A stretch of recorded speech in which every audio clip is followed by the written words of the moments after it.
There's a saying that if life gives you lemons, make lemonade.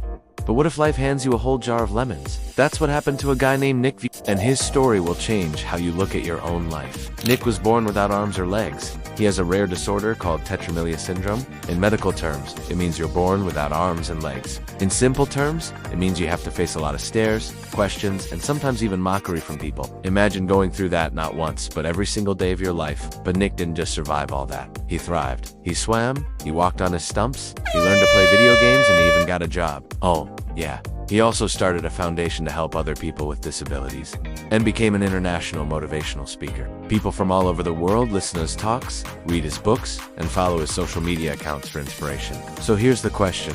How did Nick do all this? How did he become the man who turned pain into purpose? To answer that question, we need to go back to the beginning, to the moment Nick was born. When Nick was born in 1982 in Australia, doctors told his parents he wouldn't last long. They said he had a rare disorder called tetraamelia syndrome, and that there was nothing they could do. So his parents were given a choice: keep Nick alive or let him die. But his parents chose to keep him alive. And that was the first time Nick beat the odds.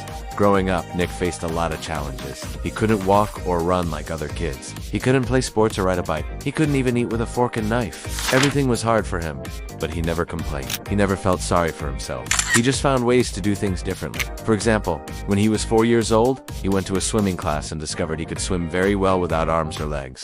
It was like he had a sixth sense in the water. He could feel the currents and the waves and balance himself with his stump. He practiced every day, and soon he was winning medals at swimming competitions. He also learned how to walk by moving his stumps in a funny way. It looked like a crab walk, so everyone called him Krabby. He could move pretty fast and even do some tricks. He practiced every day, and soon he was walking at a decent speed. He also learned how to use his stumps to type on a computer and write on a keyboard. It was slow and painful, but he could communicate with other people. He also learned how to use his stumps to play video games. It was hard at first, but then he got used to it and he became really good at it. All these activities required a lot of willpower and determination, but they also gave Nick a sense of freedom and independence. He could do things on his own without waiting for someone else to help him. He could express himself and connect with others. One day when Nick was 10 years old, he was bullied by some kids at school. They laughed at him and called him names and pushed him down. But instead of getting angry or sad, he smiled at them and asked them to race him. He said he would give them a head start, but then he would catch up to them. The kids thought it was funny, so they agreed to race him. Nick started crawling.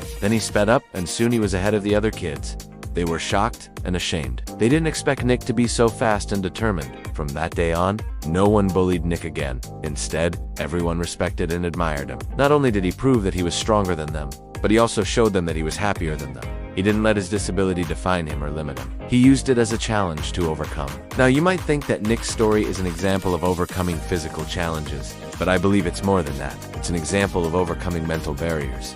You see, Nick didn't just face physical challenges. He also faced psychological ones. He had to deal with fear, doubt, anger, and sadness. He had to face his own mortality and the reactions of other people, but he didn't let those challenges break him. He used them as fuel to motivate him and make him stronger. He learned how to use positive self-talk to encourage himself. For example, when he was swimming, he would say things like, "Come on, Nick, you can do it," or "I am strong, I am fast, I am proud." He also learned how to visualize success to build his confidence. For example, before a speech, he would imagine himself talking to a large crowd, engaging them with his message and receiving their applause and appreciation. Another thing that helped him was his sense of humor.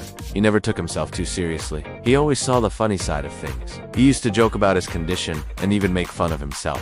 For example, when he was growing up, he would say, "I may not have limbs, but I have lots of heart," or "Being armless and legless is cool. You don't have to worry about fashion or matching socks." His sense of humor made people laugh and feel comfortable around him. It also helped him cope with stress and adversity. Of course, it wasn't always easy. Sometimes he felt sad, angry, or frustrated. Sometimes he wanted to give up or curl up in a ball and hide. But then he would think of his parents, who had given him life and taught him to live it to the fullest. He would think of the people who believed in him and supported him. And he would think of the difference he could make in the world by sharing his story and inspiring others. And that's why Nick Vujicic is more than just a person with a disability. He is a person with a mission.